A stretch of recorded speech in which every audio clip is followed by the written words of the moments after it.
Patrick Brown on remote apprentice. Please. Thank you so much, Peter. It was great to come here today, first and foremost, because I was appointed from PC Caucus to help Doug when he was running, and coming here to the board meetings with a lot of familiar faces, and met obviously a lot of wonderful friends here. Bruce, David, I'm not going to say his name, Kinga, Simon, Tom at the back there. It's it's all about relationships, right? And building that team and making sure that that's a strong team, and you definitely have that here.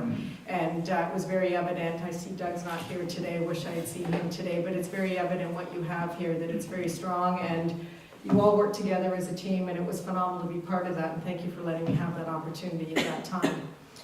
Patrick, of course, couldn't be here today because he is at the budget, which we all know and have watched today on the TV and everything else, but he asked me if I would come and say a few words for him. People ask me all the time, first and foremost, why I got behind Patrick.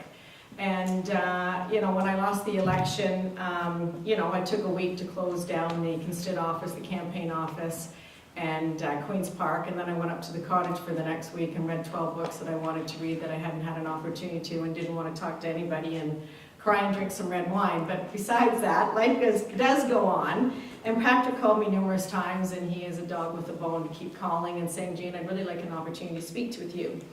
So after about a couple of weeks, I decided it was time to sit down and talk to Patrick. Obviously, I knew the other MPPs that were in the race at the time, and let's mention today Monty has endorsed Patrick. I see he's the third up to speak, but obviously won't be here tonight. And when I sat down to speak to him, I realized that it's not about my life, it's more about the next generation's life. And I didn't want someone that was going to have lip service and say what things they were going to do. I wanted to make sure that the person that was there didn't have an entitlement, had a work ethics, morals, and a passion to be where they wanted to be. And you can't teach someone to have that. That's something that's just instilled with somebody. And all the things that I believed in and all the things that I wanted for my kids, your grandkids, were all the things that he believed in himself. So when he had his launch, there were 500 people at his launch in Barrie. It wasn't downtown Toronto, it was Barrie, and you couldn't move in the place. And Rob Ferguson asked me, why I was supporting Patrick, and I said, comb the room. Because he's already created these relationships after 9 years. There's people from Burlington, and I'm a workaholic, and I didn't even know who they were, and they've driven from Burlington to come here today for him.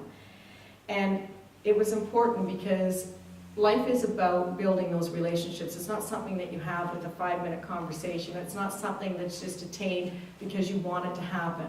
So for the last 9 years, Patrick has been unbelievable at nurturing those relationships. So he built the foundation for us worker bees. Bob Stanley's here today, who's his campaign manager, to go out to get those 40,410 memberships. Because those relationships that he built, and someone said the other day on TV, well, it's not about the sales of memberships and being a good salesperson, but that's not what it's about. It's about having a relationship with those people that believe they have a voice to get the province where it needs to go. So those people signed up, those memberships, because he gave them a voice that they wanted to be heard, that we haven't done for so long. And those things are phenomenal things to watch. And when you watch the foundation that he has, the relationships that he's built, the diversity of the people that are part of who he is, it's overwhelming at times to watch that with him. And it's been 7.5 months that I've been with him. I've learned an absolute ton. It's been an honor and a privilege to be by his side. And, I can't imagine anybody but him being the next leader and actually being the next Premier of Ontario. He is very hardworking. He kept his nose down. He has worked extremely hard. I don't know if any of you watch Twitter or see all the places that he goes to. He is diligent about going to places and listening to what people have to say. And it's about that, about listening, as the PCs, all of us here tonight, we've lost the people that wanted to get engaged. And you can't champion or engage somebody if you don't feel that you have a voice. And those people have disconnected with us because of the inability to let people feel that they're part of the Ontario province and how they can make things better. Because we want to make them better. We've been out 12 years. We look at people don't even know who we are anymore. We've lost that. I mean, you people are here today, but the majority of people are not. So in saying that tonight, I just want all of you to know that this has been an unbelievable journey for me. If you have any questions tonight or you want Patrick to call you back, I mean, he calls people back on an absolute dime. Bob and I can get in the car or the phone with him when we were at Kitchener-Waterloo and say, you know, 12 people want you to call him, and he calls them back immediately. We need the change. The province needs to change. We need things to be better. We need somebody that has the energy, the passion, and the compassion to take us where we need to go in the direction that the people of Ontario want us to go, not what we want as MPPs in the province of Ontario.